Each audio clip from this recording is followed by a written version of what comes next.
యేసునందు ఉన్న వారికి ఎల్లప్పుడూ జయమే. యేసునందు ఉన్న వారికి ఎల్లప్పుడూ జయమే. జయం జయం జయం జయం హోసన్నా హల్లెలూయా. జయం జయం జయం జయం హోసన్నా హల్లెలూయా. యేసునందు ఉన్న వారికి ఎల్లప్పుడూ జయమే. యేసునందు ఉన్న వారికి ఎల్లప్పుడూ జయమే.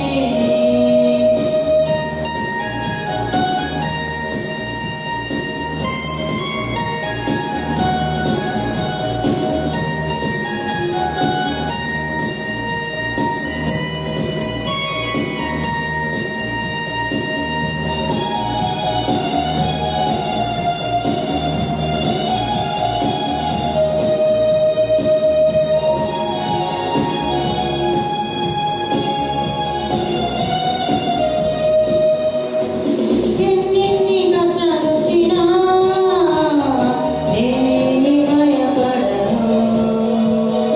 ఎన్నెన్ని కష్టాలొచ్చినా నేనేమి భయపడను. ఎవరేమి అనుకోనినా నేనేమి దిగులు చెందను. ఎవరేమి అనుకోనినా నేనేమి దిగులు చెందను. యేసునందు ఉన్న వారికి ఎల్లప్పుడూ జయమే.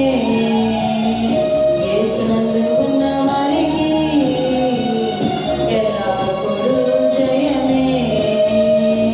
జయం జయం జయం జయం హోసన్నా హల్లెలూయా.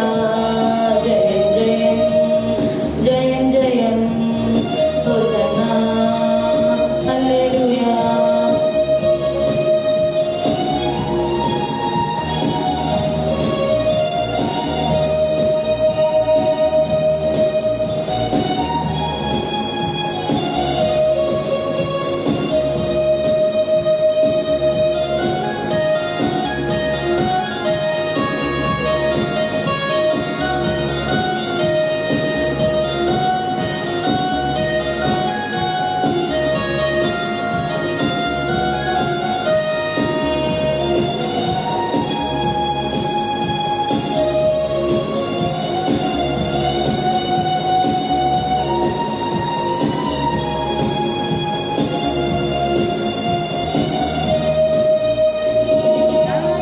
ముందు నడవగా నాకెప్పుడు జయమే. నా యేసు ముందు నడవగా నాకెప్పుడు జయమే. కబురు చేయి పైకెత్తి హోసన్నా పాడెదను. కుడి చేయి పైకెత్తి హోసన్నా పాడెదను. యేసునందు ఉన్న వారికి ఎల్లప్పుడూ జయమే. యేసునందు ఉన్న వారికి ఎల్లప్పుడూ జయమే. జయం జయం జయం జయం హోసన్నా హల్లెలూయా. జయం జయం జయం జయం హోసన్నా హల్లెలూయా.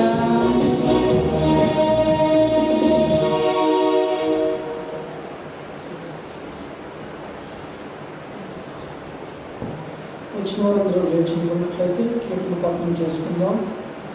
మనం ఉన్నటువంటి కార్యక్రమాల్లో కీర్తన పఠనం చేసుకుందాం. దేవుని యొక్క లేఖన భాగంలో నుంచి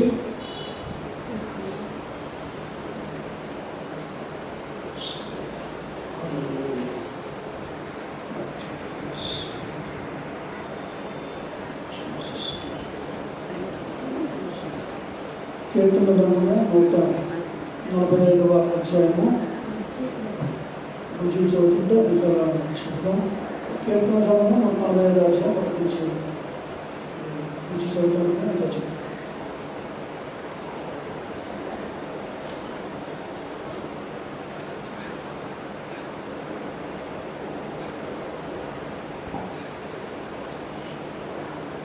కీర్తనలు 145 వచ్చాయి.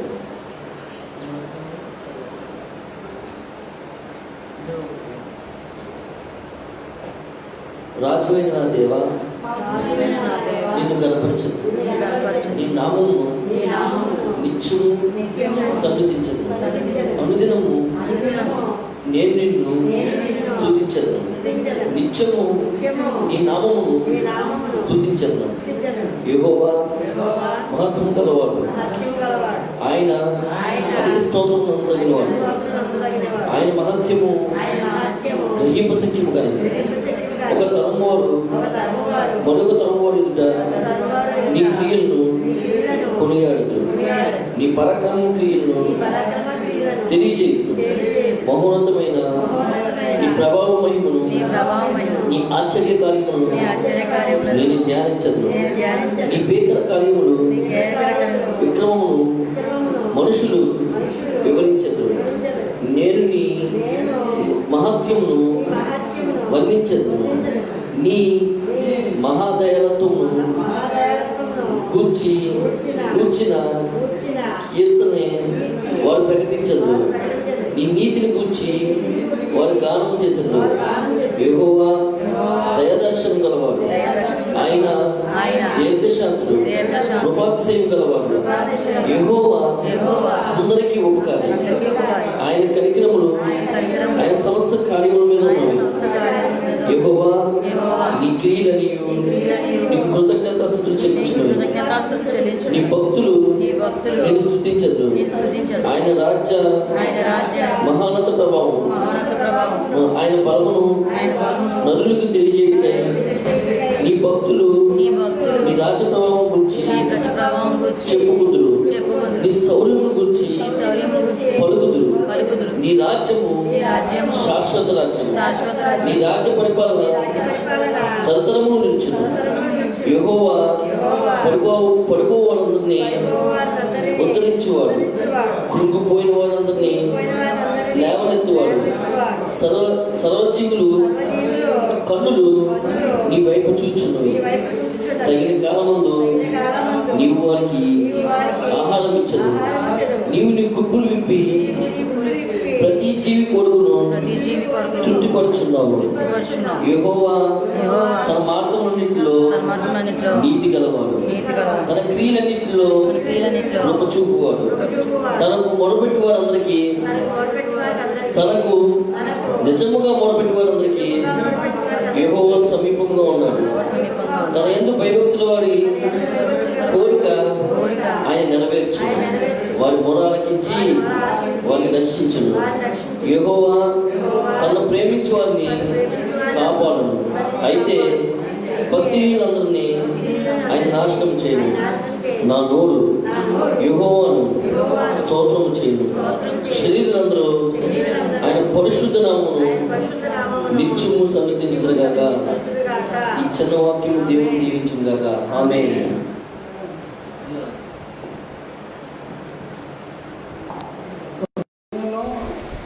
మోకరించండి. ఇద్దరు ముగ్గురు ప్రార్థన చేద్దాం. మొట్టమొదటిగా సొలొమే ఆంటీ గారు స్థలం నుంచే బిగ్గరగా ప్రార్థించండి. మోకరించండి.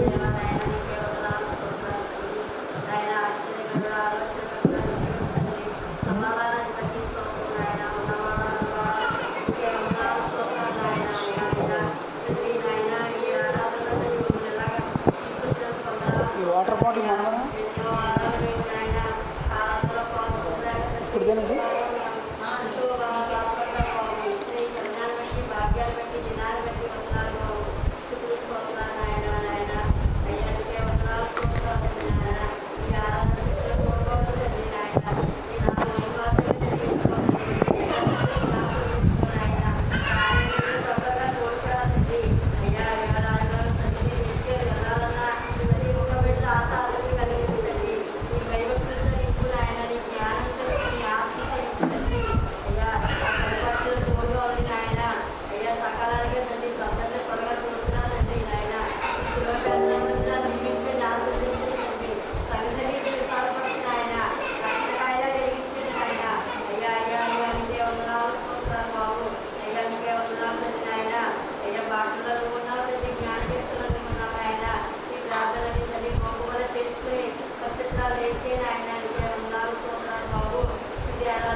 ఈ పరిస్థితులన్నీ మాకు మీరే తండ్రి అయ్యా గౌరవపరచండి నాయన ఈ వచ్చిన తండ్రి విడుదల దయచేయి మోక్ష దయచేయండి కొత్త వ్యక్తులు రాకుండా మీరే తండ్రి అయ్యా అయ్యా మోక్ష దయచేయండి ఆయన సహాయం చేయండి యా యా యా మీ పేరు ఇచ్చిన ఆయన ఈ వ్యాధులు ఇచ్చిన ఆయన అన్నింటి బాబు మీ పాదాలను తండ్రి సరిపట్టండి నాయన అయ్యా మీకే వందనాలు స్తోత్రాలయ్యా ఎంతో మంది పెట్టిన ఆయన అయ్యా అయ్యా చనిపోయారయ్యా ఎంతో మంది పెట్టి హాస్పిటల్లో పడి ఉన్నారయ్యా ఎంతో మంది పెట్టినలో నాయన మంచాల మీద పడి ఉన్నారయ్యా ఇలా ఉన్నామంటే కేవలం నీ కృపే నాయన అయ్యా అయ్యా అయ్యా ఏమి ఇచ్చి నీ రుణం తీర్చుకోగలం తండ్రి ఏమి ఇచ్చినా ప్రస్తుతమే నాయన అయ్యా మీకే వందనాలు స్తోత్రాలు నాయన మా స్థుతులు మా స్తోత్రులు గైకొలుస్తుంది అయ్యా మీకే వందనాలు స్తోత్రాలు నాయన అయ్యా అయ్యా అయ్యా ఈ పరిస్థితులన్నీ తండ్రి మార్చండి నాయన అయ్యా అయ్యా మందిరానికి తండ్రి మేము నాయన సక్రమంగా రావడానికి సహాయం చేయండి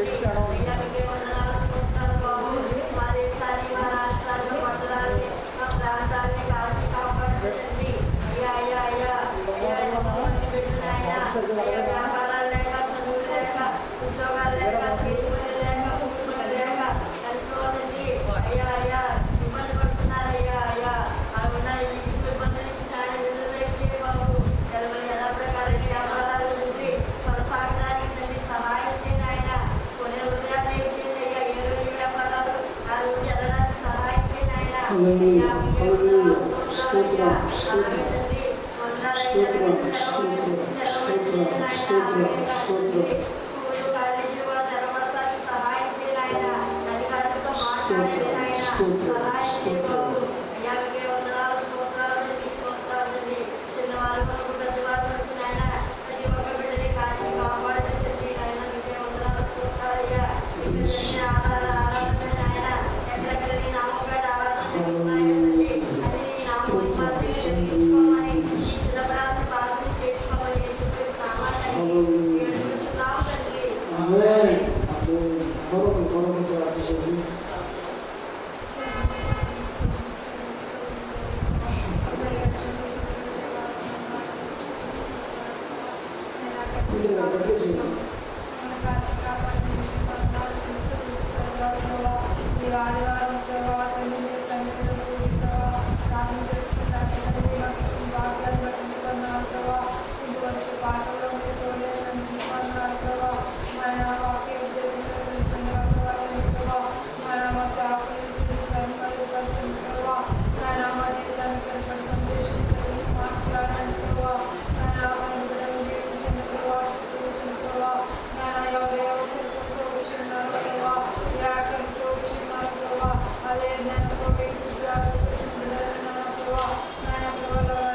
అందరం లేచుకున్నట్లయితే స్తుతి ఆరాధన చేసుకుందాం. ఈ సమయంలో దేవుని మహిమపరుద్దాం. హల్లెలూయా. స్తోత్రం స్తోత్రం స్తోత్రం. ప్రతి ఒక్కరు ఆరాధనలో పంచుకోవాలి. పరిశుద్ధిస్తూ ఆరాధిస్తున్నామంటే భక్తుడు చెప్తా ఉన్నాడు, దేవదేవుని ఆరాధించేటువంటి ఆ యొక్క విధానంలో దేహం కూడా చాలా ప్రాముఖ్యమైనది. మన హృదయంతో పాటుగా మన హృదయాన్ని అంతరంగాన్ని కృంగరిస్తూ ఆరాధించడంతో పాటుగా మరి దేవుని సన్నిధానంలో మీ దేహము కూడా దేవదేవుని స్తుతించడంలో అది సహకరించాలి. ఆరాధన అని అంటే నిజంగా అంతరంగంలో మరి అది జరుగుతూ ఉంటుంది. అయితే ఈ ఆరాధన అంతరంగంలో జరుగుతూ ఉంటుంది, కానీ దేవదేవుడు నివసించేటువంటి మరి స్థలము హస్తకృత ఆలయాల్లో ప్రభు ఉండడు. కాబట్టి దేవుని సన్నిధానంలో మీ దేహమే దేవుని ఆలయం. కాబట్టి మీ దేవుని ఆరాధించుటకు ఆరాధనలో భాగంగా మీ హృదయాంతరంగాలతో పాటుగా మీ దేహం కూడా అది అందులో కలపబడాలంటే అంతరంగానికి ఎంతైతే ప్రేమ ఉందో మీ చేతులతో మీ నోటితో దాన్ని మరి స్తుతిస్తూ ఆరాధిస్తూ మరి దేవునామాన్ని మహిమపరుస్తూ దాన్ని తెలియపరచాలి, దేవునికి జీవోఫలం అనిపించాలి. కాబట్టి అట్లాగా చేతులపై పెట్టి ప్రతి ఒక్కరు కూడా ఆరాధనలో భాగం పంచుకోండి. హల్లెలూయా హల్లెలూయా హల్లెలూయా హల్లెలూయా. నీవే కదా ఆరాధన ఆరాధన స్తుతి ఆరాధన ఆరాధన స్తుతి ఆరాధన.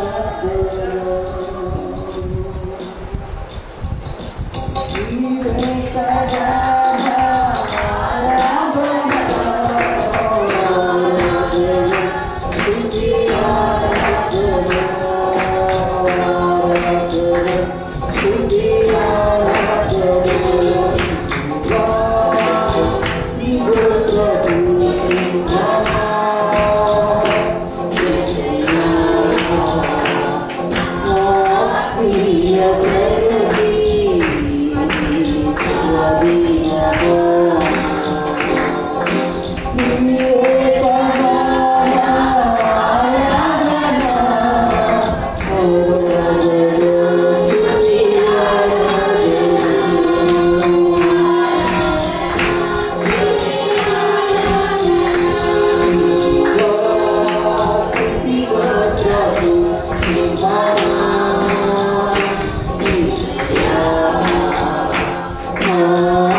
నీ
నీతిమంతుల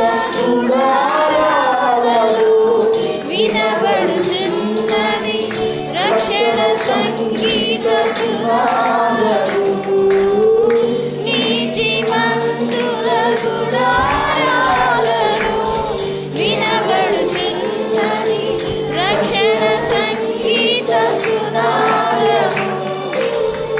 నీ కృపా నిత్యముందును, నీ కృపా నిత్య జీవము, నీ కృపా వివరింప నా తరమా యేసయ్యా.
ఈ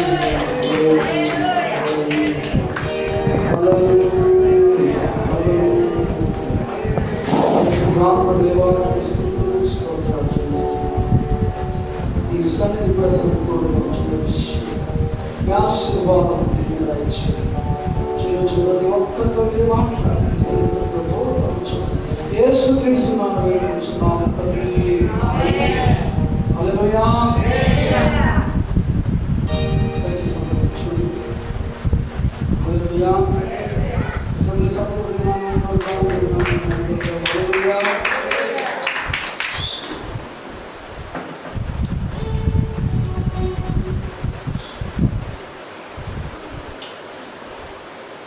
విశుద్ధ కార్యక్రమంలో ఏకీవిస్తున్నాం. ప్రతి ఒక్కరికి చూసుకున్న వారికి లైవ్లో ఏకీవిస్తున్న వారందరికీ కూడా ప్రత్యేకమైన అభినందనలు చేస్తూ ఉన్నాను. మైక్ పెట్టారు ఇది. మరి ఈ సమయంలో దయచేసి ఈ సమయంలో వాక్య సందేశాన్ని మనము వినబోతూ ఉన్నాం. అంటే దేవుని యొక్క నామాన్ని మహిమపరచినట్లుగా కొన్ని మాటలని వాక్య సందేశంలో నుంచి మనము విందాం. లూకాసు వార్త 21వ అధ్యాయము మొదటి 4 వచనాలు మనం చదువుకుందాం. దయచేసి లూకాసు వార్త ఈ సమయంలో లూకాసు వార్త 4వ అధ్యాయము 21వ అధ్యాయం 1 నుంచి 4 వచ్చిన వాళ్ళ వరకు మరి దయచేసి బైబిల్స్ ఉన్నవారు తీసి ఏకీవించండి. చదవండి ఎవరొకరు.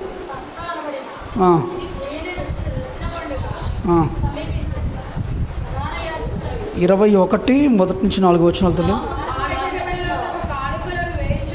కానుక పెట్టెలలో తన కానుక వేయుచున్న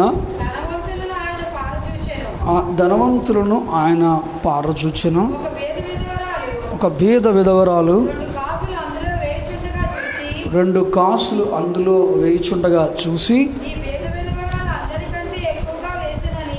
ఈ బీద విధవరాలు అందరికంటే ఎక్కువగా వేసనని నీతో నిశ్చయముగా చెప్పుచున్నాను అనెను. హల్లెలూయా.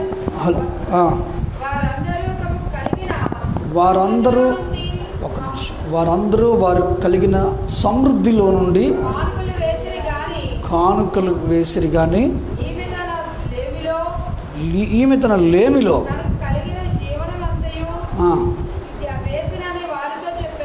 హల్లెలూయా. మరి ఈ సమయంలో వాక్యం వింటున్న ప్రతి ఒక్కరూ కూడా ఆరాధనలో మనము ఏ అంశమైనప్పటికీ కూడా దేవుని కనుదృష్టి నిలుపుతాడు. మనము చాలా యోగ్యంగా దేవుని ఆరాధించాలి, యోగ్యంగా దేవుని నామాన్ని మహిమపరచాలి. మరి ప్రతి సందర్భంలో కూడా దేవుడు మన మధ్య ఉండి మనం చేయించినటువంటి ప్రతి కార్యక్రమాన్ని, ప్రతి కార్యాన్ని, ప్రతి క్రియని ఆయన చూస్తాడు. అందుకే మనము ఆరాధించేటప్పుడు ఎంతో జాగ్రత్త కలిగి దేవుడు మన మనవి వినుతున్నాడని, ఆయన మనల్ని చూస్తున్నాడని, మనకు ఆయన ఫలము దయచేయవాడని దేవుని యొక్క వాక్యంలో హెబ్రీయులకు రాసిన పత్రిక 11వ అధ్యాయము 6వ వచనంలో ఉన్న మాట చదువుదాం. చూడండి.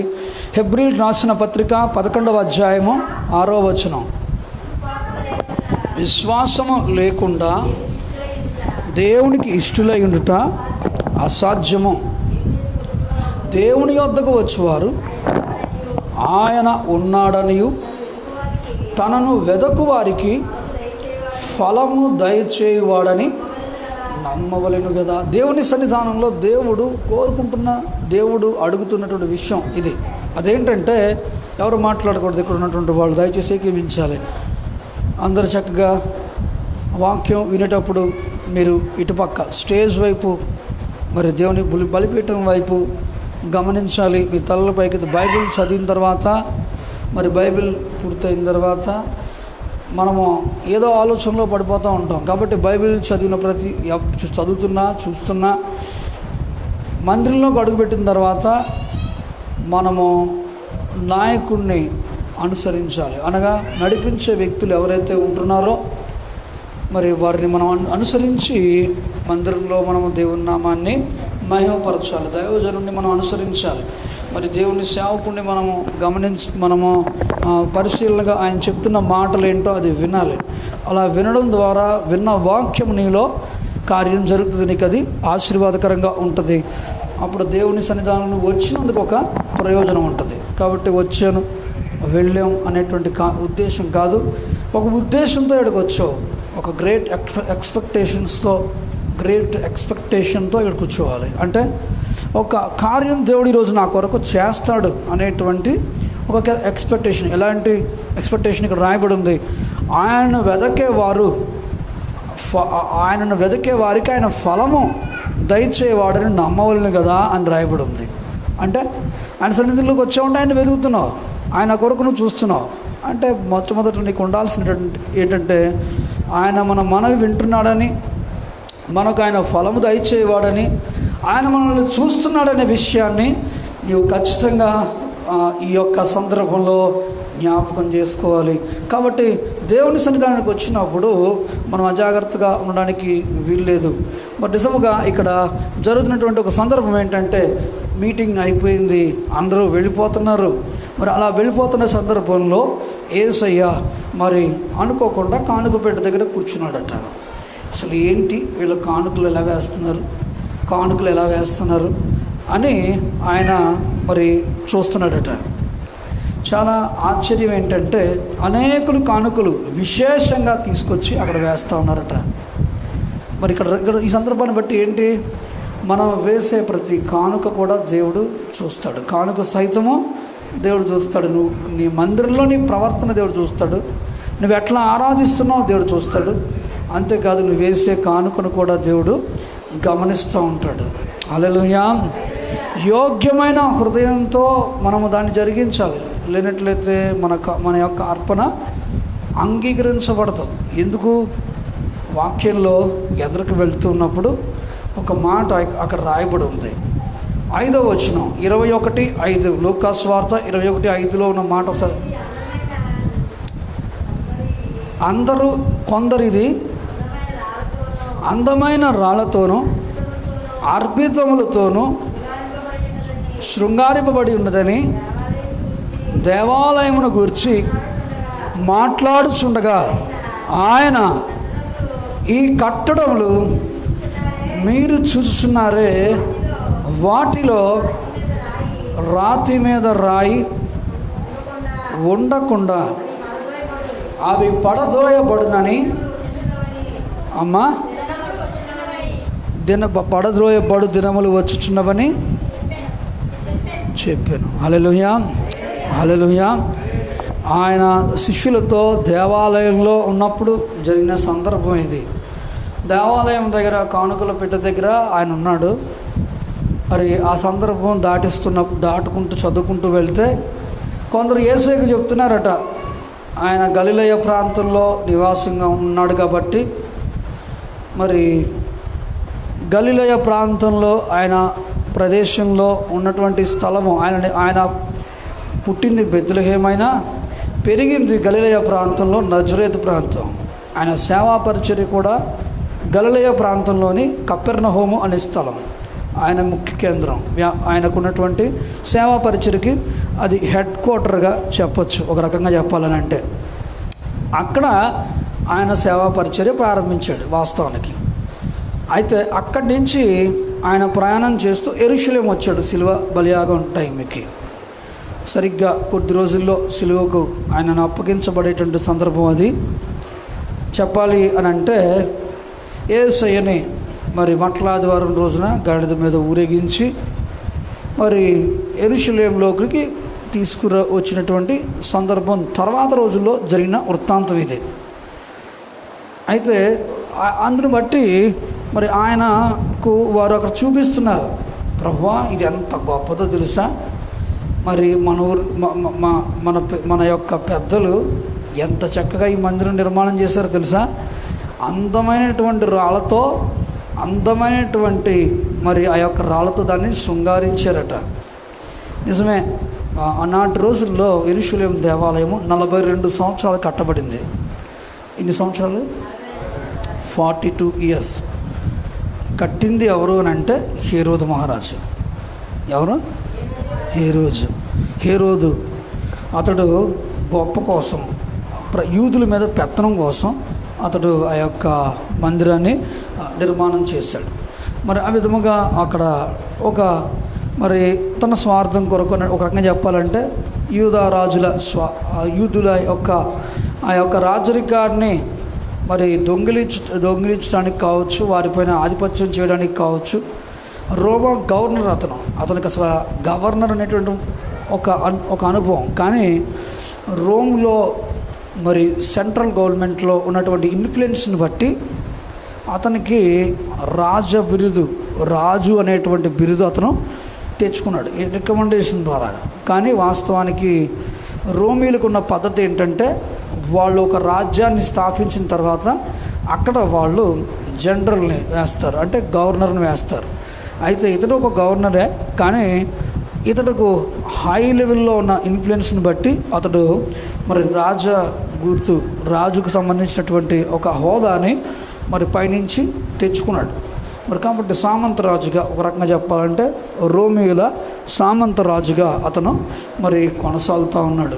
అయితే యూదులకి ఉన్నటువంటి ఒక వీక్నెస్ ఏంటంటే, వారు ఆధ్యాత్మిక విషయాలకు తప్ప ఇంకా దేంట్లో వాళ్ళని కంట్రోల్ చేయలేము. వాడితో అసలు మనం మాట్లాడలేము. ఆధ్యాత్మిక విషయాల్లో నుంచి వస్తే తప్ప వాటితో మరి గెలవగలిగినటువంటి వాళ్ళు ఎవరూ లేరు.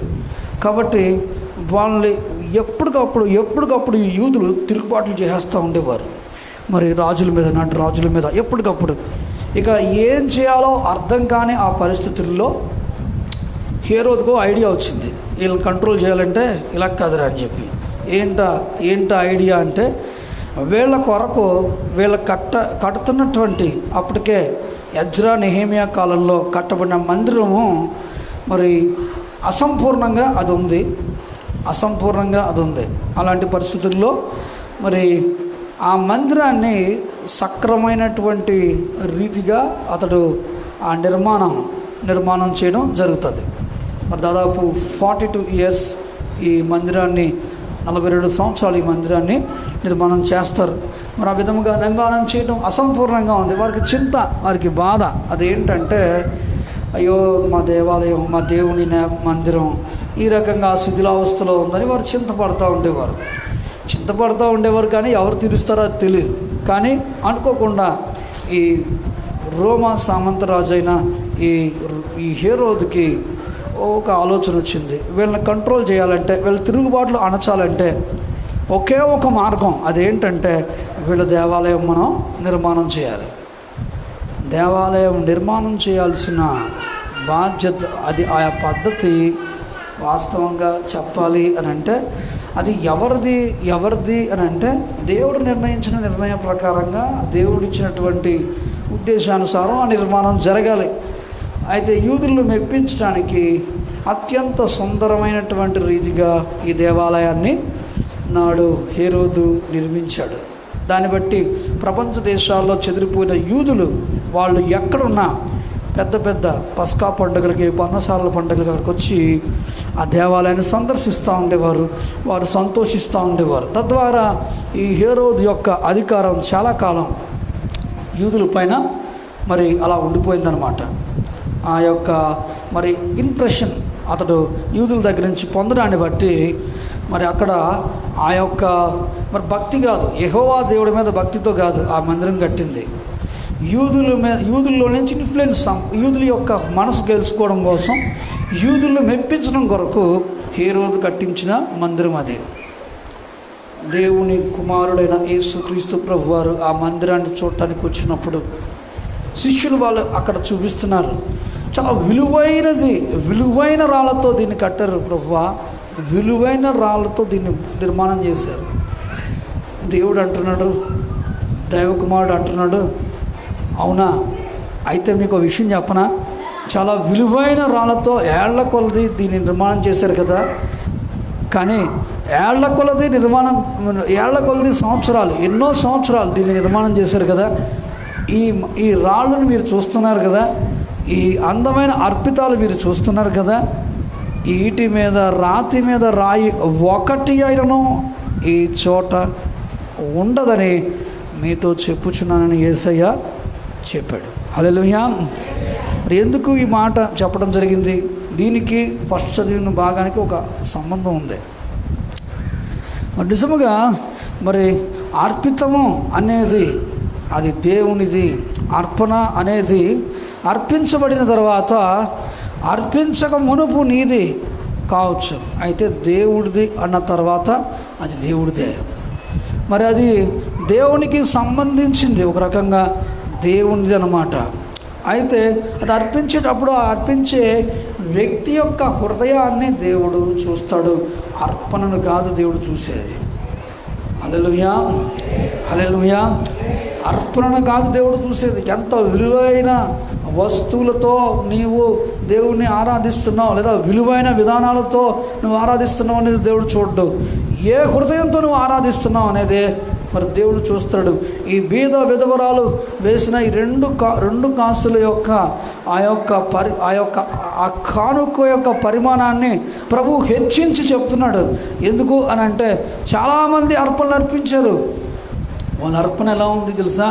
వారి సమృద్ధిలో నుంచి వాళ్ళందరూ ఈమె కంటే ఎక్కువే అర్పించవచ్చు, కానీ మరి వాళ్ళందరికంటే వాళ్ళందరూ ఈమె కంటే మరి ఘనమైన వాటినే ఇచ్చుండొచ్చు. కానీ ఈ భేద విధవరాలు ఇచ్చినటువంటి ఈ 2 కాసులు ఎందుకు నేను ఈ రీతిగా చెప్తున్నాను అని అంటే, ఈమె మరి నేను తన యొక్క జీవనమంతా వేసింది.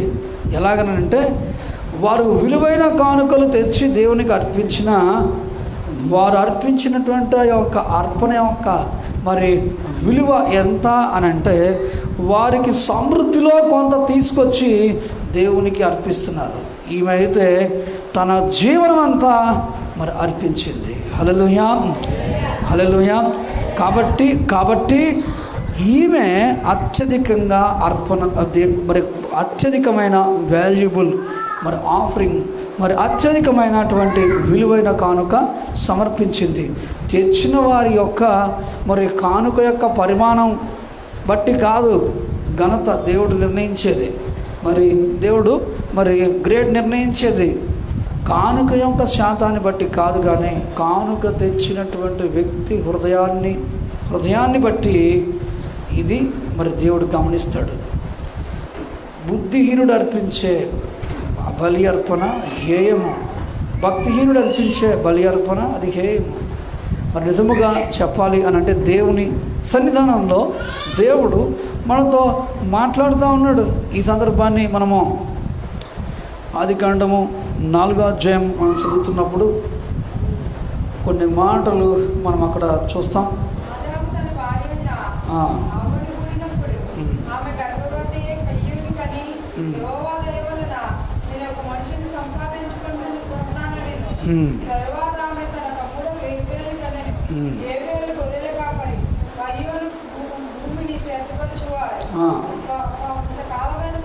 కొంతకాలమైన తరువాత కయ్యూను పొలం పంటలో కొంత యెహోవాకు అర్పణగా తెచ్చిన.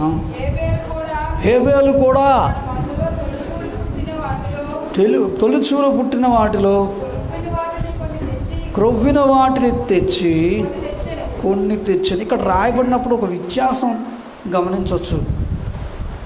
దేవుడు ఎవరికి ఇవ్వాల్సిన ఘనత వారి క్రియలు బట్టి తప్పకుండా దేవుడు ఇస్తాడు. కాబట్టి ఎవరికి ఇవ్వాల్సిన ఘనత వారికి తప్పకుండా దయచేస్తాడు. ఎవరు మన గురించి చెప్పక్కర్లేదు, మరొకరు మనం ఇలా చేసామని మనం చెప్పక్కర్లేదు. ఎవరికి ఇవ్వాల్సినటువంటి గౌరవము దేవుడు వారికి ఆ విధంగా ఆపాదింపజేస్తాడు. ఇక్కడ చూస్తున్నప్పుడు కొంతకాలమైన తర్వాత కయ్యూను తన పంటలో కొంత తీసుకొచ్చి మరి దేవునికి మరి దేవునికి అర్పణగా తెచ్చాడట. ఏదో కొంచెం అందుని కొంచెం తీసుకొచ్చాడు. నిజంగా అతని పేరు రాయబడిందా, హేబేలు పేరు రాయబడిందా? ఫస్ట్ చదివేటప్పుడు ఎవరి పేరు చదివాం? కయ్యూను పేరు చదివాం. మరి హేబేలు విషయం వచ్చేటప్పటికి హేబేలు కూడా అని రాయబడింది. చూడండి ఒకసారి చదువుదాం ఒకసారి.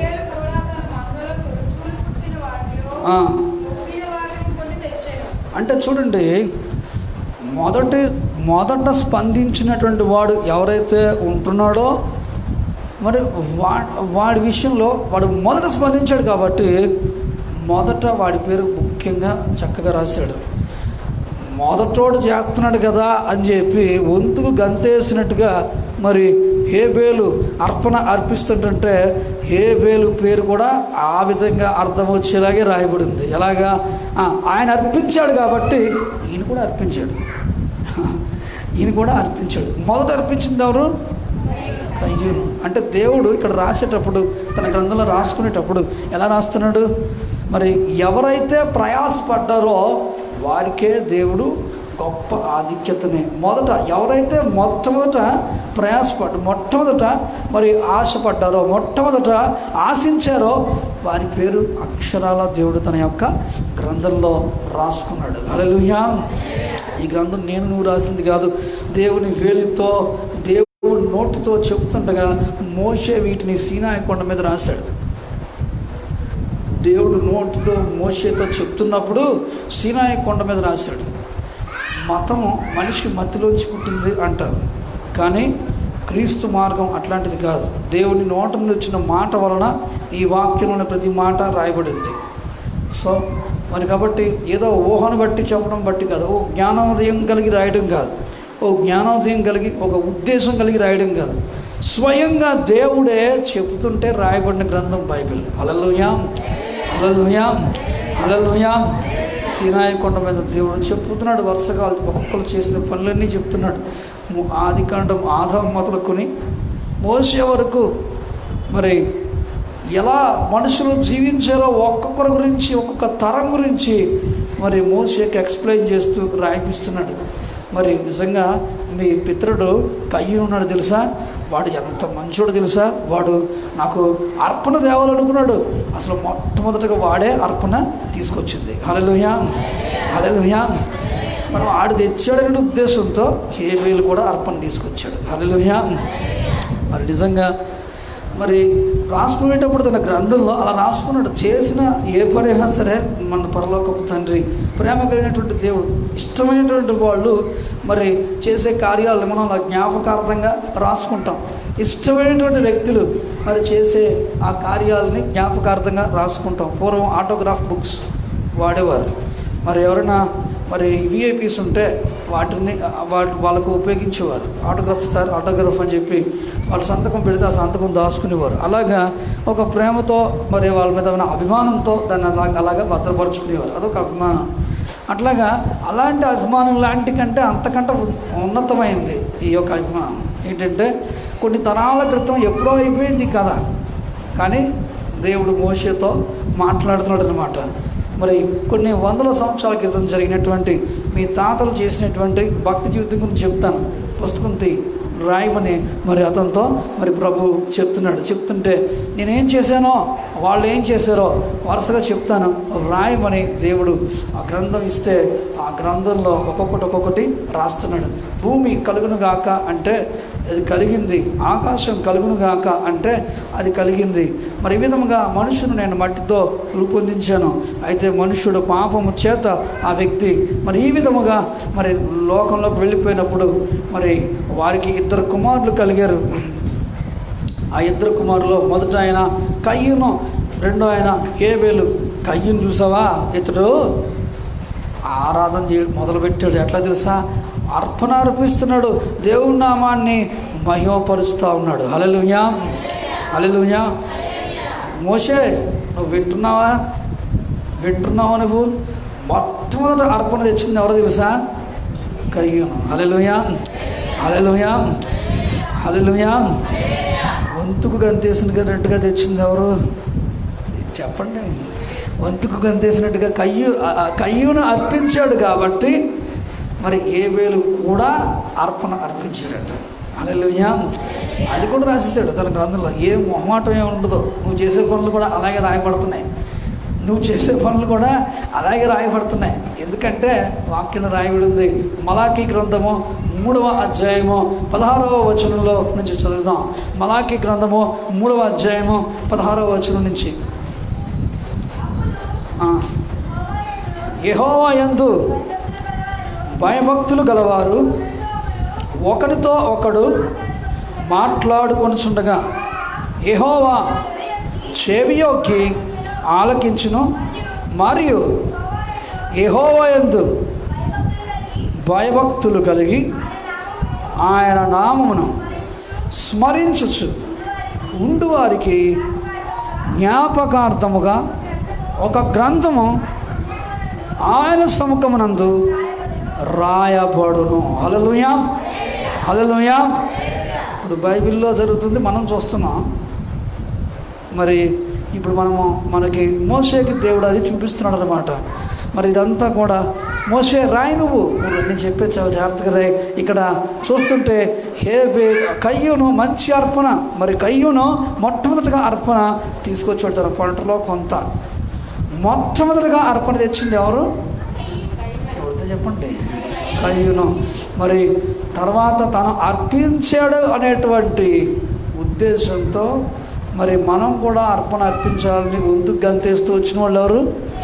హేబేలు. చిత్రం ఏంటంటే హేబేలు క్రెడిట్ పొందాడు. హేబేలు మరి గొప్ప కయ్యూను కంటే ఘనత పొందాడు. హల్లెలూయా, హల్లెలూయా. ఇప్పుడు ఇంకోసారి కూడా మనం అదే భాగాన్ని చదువుతాం. మరి కొంతకాలం తర్వాత ఒక్కొక్క పదం చదవండి చాలా జాగ్రత్తగా. కొంతకాలం తర్వాత కయ్యూను పొలము పంటలో కొంత యెహోవాకు అర్పణముగా తెచ్చెను. కొంత తెచ్చాడు. ఎంత తెచ్చాడు చెప్పండి? కొంత అని రాయబడింది. ఇప్పుడు హేబేలు దగ్గరికి వద్దాం. హేబేలు కూడా ఇప్పుడు చూడండి ఇక్కడి నుంచి, తన మందలో తొలిచూలు పుట్టిన వాటిలో క్రొవ్విన వాటిని కొన్ని తెచ్చాను. హల్లెలూయా, హల్లెలూయా, హల్లెలూయా, హల్లెలూయా. ఇక్కడ దేవుడు మన పక్షముగా మనం చూస్తున్నప్పుడు మనము చేసే ప్రతి పనిని మరి గమనిస్తాడు. మొదటి అర్పణకి ఉన్న బిరుదులు చదవండి. బిరుదులు చెప్పండి, ఎన్ని ఉన్నాయి? కొంత అంటే ఎన్ని బిరుదులు చెప్పండి? ఒకటే బిరుదు ఉంది దానికి. అంటే దాన్ని కొలిచే పద్ధతిలో దానికి ఉన్న బిరుదు ఒకటే. మొదటి పంట ఆ యొక్క మరి ఆ కయ్యూను అర్పించిన అర్పణలో మరి పొలం పంటలో కొంత అని రాయబడింది. మరి హేబేలు అర్పణకు వచ్చేటప్పుడు చెప్పండి ఒకసారి. తొలిచూలు పుట్టిన క్రొవ్విన వాటిని కొన్నిటిని తెచ్చును. హల్లెలూయా, హల్లెలూయా. అంటే హేబేలు అర్పణకు ఉన్న బిరుదులు ఏంటి? క్వాలిఫికేషన్స్ ఏంటి? క్వాలిటీస్. తొలిచూలు పుట్టినవి క్రొవ్వినవి. మీరు చూడండి, పంటలో కొంత తెచ్చిన దానికి లేదా మందలో కొన్నిటిని తెచ్చిన దానికి తేడా ఉంది. మీరు కంపారిజన్ చేయండి. పంటలో కొంత తెచ్చింది రాశిగా పంట కూర్చున్నప్పుడు సంచులో కొంత ఎత్తుకుని తీసుకొచ్చాడు అనుకుందాం. అది పెద్ద విశేషం కాదు, అదొక పెద్ద విశేషం కాదు. కానీ హేబేలు గొంతు గంతేసిన ఒక శ్రేష్టమైనటువంటి అర్పణ అర్పించాలి దేవునికి అనుకుని, ఇట్లా కాదు ఏదో కొన్ని కాదు. మనము తొలిచూలు పుట్టిన వాటిని అందులోకి తొలిచూలు పుట్టి ఉండాలి. అందులోకి కూడా మళ్ళీ ఓ సెలక్షన్. మందంతా తిరిగి ఓ మంద ఉందనుకోండి, 2-3 వందలు మేకలు గొర్రెలు ఉంటాయి. మంద అంటే దాదాపుగా మరి ఎంత కాదన్నా ఒక ఆ రోజులను బట్టి చూస్తే ఒక 50 నుంచి 100 వరకు 200 300 మంద అలాగా వాళ్ళు కాపలా కాస్తూ ఉండేవారు. మరి ఆ యొక్క మందలోనికి వెళ్ళి కొన్నిటిని తీసుకోవడం పెద్ద పని కాదు. అయితే వాటన్నిటిలో మందంతా పరీక్షించి తొలిచూలుని సెలెక్ట్ చేసుకుంటాం, అదొక పని. తొలిచూలు సెలెక్ట్ చేసిన తర్వాత మళ్ళీ ఫిల్టరైజేషన్ చేస్తున్నాడు. మొట్టమొదటి మందంతా తిరిగాడు, చెప్పండి నోటితో, మందంతా తిరగాలి, మందంతా తిరగాలి. తర్వాత వాటిలో తొలిచూలు సెలెక్ట్ చేసుకోవాలి. ఏం చేయాలి? తొలిచూలు పుట్టినవి, ఫస్ట్ పుట్టినవి ఏవైతే ఉన్నాయో, తొలిచూలు అంటే మొదటి పుట్టినవి ఏవైతే అవి సెలెక్ట్ చేయాలి. తదుపరి తొలిచూలు పుట్టిన వాటిలోంచి మళ్ళీ ఇంకో సెలక్షన్, అదేంటి, క్రూపిన వాటిని సెలెక్ట్ చేయాలి. అంటే 2 సెలక్షన్స్ ఇతను చేశాడు. దాదాపుగా చెప్పాలి అంటే ఇతడు మరి 2 సార్లు తరచి ఆచితూచి మరి తాను ఒక శ్రేష్టమైన అర్పణని మరి దేవుని సన్నిధానంలో వాక్యానుసారంగా అర్పించాడు. హల్లెలూయా, హల్లెలూయా, హల్లెలూయా. నిజంగా అందరూ బట్టి ఒక అద్భుతమైనటువంటి మరి ఆశీర్వాదం అతనికి వచ్చింది. మరి చెప్పాలి అని అంటే విశేషంగా ప్రయాసపడ్డాడు కాబట్టి విశేషమైన ప్రతిఫలము అతనికి దేవుడు దయచేశాడు. హల్లెలూయా. దేవుని ఆరాధించేటప్పుడు కూడా మరి అట్లాంటి ఉద్దేశంతో ఆసక్తితో కూడినటువంటి ఆరాధనను ఆరాధించడానికి ఇష్టపడితే దేవుడి సన్నిధానంలో సంతోషం, ఆయనకి సంతోషం కలుగుతుంది. అంతేగాని నిర్లిప్తగా వచ్చాంలే వెళ్ళాంలే అనేటువంటి విధానం కాదు. మందిరంలో కూర్చున్నావు అని అంటే ఆసక్తితో, ఆత్మలో తీవ్రతతో కూడినటువంటి ఉద్దేశాన్ని కనపరచాలి. మందం ఆ యొక్క మరి పంటలో ఏదో కొంత తెచ్చి ఇచ్చే ఆ అర్పణ దేవుడికి ఇష్టం కాదు. మరి దేవుని సన్నిధానంలో మరి ఒక కొలత ఉన్నది. తన ఆసక్తి చూపించాడు కాబట్టి తన ఆశను బట్టి దేవుడు నేర్పుకున్నాడు. ఎట్లాగా? వాక్యానుసారమైనటువంటి అర్పణ అర్పించడానికి దేవుడు అతనికి దేవుడు సహాయం చేశాడు. హల్లెలూయా. వాక్యానుసారమైనటువంటి అర్పణ ఏంటి? ఇదివరకే అది రాయబడి ఉంది, ఇశ్రాయేలీయుల ధర్మశాస్త్రంలో అది రాయబడి ఉంది. మందలో తొలిచూలైనటువంటి అయినవి యెహోవాకు ప్రతిష్ఠితం. హల్లెలూయా. అంతేకాదు యెహోవా సన్నిధానంలో అర్పణ అర్పించేటప్పుడు అది కొవ్వినదై ఉండాలి, అది మరి ఆరోగ్యకరమైనదై ఉండాలి, మరి అది బలిసినదై ఉంటే అది దేవునికి ఎంతో ఇష్టకరమైనటువంటి మరి అర్పణ, ఘనమైనటువంటి అర్పణ. అతను ఆశపడ్డాడు కాబట్టి దేవుడు అలాంటి వాక్యానుసారమైనటువంటి మరి విధానంతో మరి అర్పించాలి. తిను కూడా ఆశపడి ఉండాల్సింది. ప్రభువా, నీ సన్నిధిలో నేను ఆరాధించాలనుకుంటున్నాను, నీ చిత్తానుసారమైన ఆరాధన నాకు నేర్పించు, నీ చిత్తానుసారమైన విధానంలో నడిపించు అని మరి కయ్యూను కూడా దేవుడి సన్నిధిలో మరి ఆసక్తితో కూడిన విధానంతో నడిచుంటే అతనికి కూడా దేవుడు ఏదో ఒక ప్రత్యక్షత బయలుపరిచి ఉండేవాడు. మరి ఎందుకు అని అంటే పంటలో 10వ భాగం దేవుడిది, ఏదో కొంత ఇవ్వడం కాదు. ఎంత ఇవ్వాలి? 10వ భాగం ఇవ్వాలి, 10వ వంతు ఇవ్వాలి, ఏదో కొంత ఇవ్వడం కాదు. మరి పంటలో ప్రథమ ఫలం ఇవ్వాలి, ఏదో కొంత ఇవ్వడం కాదు. హల్లెలూయా. ఏదో అర్పణ అర్పించడం కాదు. చాలామంది ఈరోజు అర్పణలు ఎలా అర్పిస్తున్నారు అని అంటే, ఆరాధన ఎలా చేస్తున్నారు అంటే ఇసురుగా చేస్తున్నారు. కొలమానం ఉందా నీకు?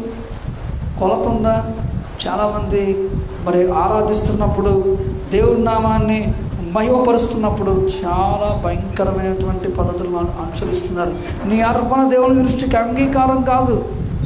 నీ అర్పణ దేవుని దృష్టికి ఎంత మాత్రమో అంగీకారం కాదు. దేవుడు మరి దానిని మరి ఏ మాత్రమో అంగీకరించడు. చాలామంది ఇష్టానుసారంగా అర్పణ అర్పిస్తారు. అర్పణ అర్పించేటప్పుడు పద్ధతి ఏంటంటే, నీకు దేవుడు ఇచ్చిన ఆదాయాన్ని చేతితో పట్టుకుని దేవునికి కృతజ్ఞతాస్తుతి చెల్లించి, ప్రభువా నీకు ఇచ్చిన ఈ యొక్క ఆదాయాన్ని బట్టి నీకు స్తోత్రాలను చెబుతూ అందులో 10వ భాగాన్ని తీసి పక్కన పెట్టడం నేర్చుకోవాలి. సేవకులైనంతే మరి సేవకులుగా మేమైనా సంఘముగా విశ్వాసులైనప్పటికీ మీరైనప్పటికీ కూడా ప్రతి ఒక్కరము కూడా మనము దీవించబడేలాగున, మనము ఆశీర్వదింపబడేలాగున దేవుని సన్నిధానంలో మనం అర్పణ అర్పించాలి. ఎందుకు అంటే దేవుడు చూస్తాడు. హల్లెలూయా, హల్లెలూయా. మరి కానుకల పెట్ట దగ్గర దేవుడు ఉన్నాడు. అక్కడ ప్రభు ఉండి గమనిస్తున్నాడు ఎవరెవరు ఎంతెంత ఎలా వేస్తున్నారు, ఎంతెంత వేస్తున్నారో చూస్తున్నాడట.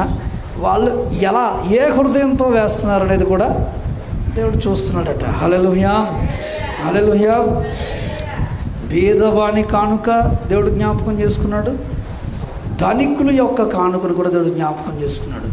అయితే మనం విలువ కడతాం, ఈమె భేదవరాలు కాబట్టి తక్కువ ఇచ్చింది, లేదు కాబట్టి తక్కువ ఇచ్చింది, ఆయన ఉన్నవాడు కాబట్టి ఎక్కువ ఇచ్చాడు, లేదా ఇది ఎక్కువ కానుక అది తక్కువ కానుక అని మనకి కొన్ని కొలతలు ఉంటాయి. కానీ దేవుని సన్నిధానంలో దేవునికి అట్లాంటి కొలతలు ఉండవు. నువ్వు ఏమర్పిస్తున్నావో, ఏ ఉద్దేశంతో, ఎలాంటి క్లిష్ట పరిస్థితుల్లో నువ్వు అర్పిస్తున్నావో ప్రతి రూపాయి కొరకు ప్రభు సన్నిధానంలో లెక్క ఉంటుంది. కాబట్టి దేవుని సన్నిధానంలో యోగ్యంగా దేవునికి అర్పణలు అర్పించటం మనము నేర్చుకోవాలని వాక్యం ద్వారా దేవుడు మనతో మాట్లాడుతున్నాడు. హల్లెలూయా, హల్లెలూయా, హల్లెలూయా. దేవుని సన్నిధానంలో అర్పణ అర్పించినప్పుడు ఎలాంటి జాగ్రత్తలు తీసుకోవాలి? మరి దేవుని సన్నిధానంలో అర్పణలు అర్పించేటప్పుడు మరి మనం ఎలాంటి విధానంలో నడుచుకోవాలి? మరి మనం దేవుని సన్నిధానంలో అర్పణలు అర్పించేటప్పుడు ఎట్లాంటి జాగ్రత్తలు తీసుకోవాలి? మరి జాగ్రత్త తీసుకోకపోతే పరిస్థితి ఎట్లా ఉంటుంది అనే వాక్యంలో మనం చూస్తే అపోస్తలుల కార్యములు 5వ అధ్యాయము 1వ వచనం నుంచి ఉన్న మాటలు మనం చదువుకుందాం. చదవగలిగిన వారు బిగ్గరగా దయచేసి స్పష్టం. అననయ అనే ఒక మనుషుడు తన భార్యతో సప్పీరతో ఏకమై పొలం అమ్మాను. భార్యకు ఎరిగియే